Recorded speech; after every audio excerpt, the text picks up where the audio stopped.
ஆதியும் அந்தமும் அற்றவன் சிவன் அப்படின்னு சொல்லியிருக்காங்க இல்லைங்களா.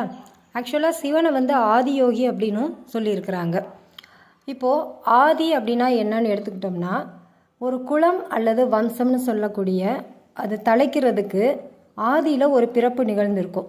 இப்போ தாய் தகப்பன் அப்படின்னு எடுத்துக்கிட்டோன்னா அவங்களோட தாய் தகப்பன் அவங்களோட தாய் தகப்பன் இப்படியே போய் ஆதியில் வந்து அந்த வம்சம் தலைக்கிறதுக்கு ஒரு பிறப்பு நிகழ்ந்திருக்கும். சிவன் அப்படின்னா அவர் வந்து சுயம்புவாக உருவானவர்.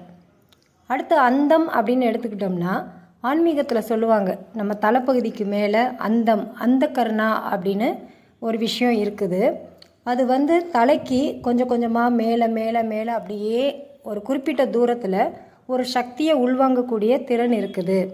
தியானத்தின் மூலமாக அந்த கருணாவை நம்ம விரிவடைய செஞ்சோம் அப்படின்னா சக்தி அபரீதமாக உள்ளே கொண்டு வர முடியும் அப்படின்னு சொல்லியிருக்கிறாங்க. சிவனை பொறுத்த வரைக்கும் அந்தம் அப்படின்றது அவருக்கு வந்து இருக்கிற மாதிரி தெரியல.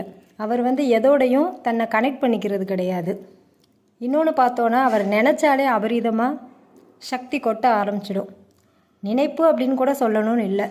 சிவனை பொறுத்த வரைக்கும் எப்போவுமே வந்து சக்தி கொட்டிக்கிட்டே தான் இருக்கும்.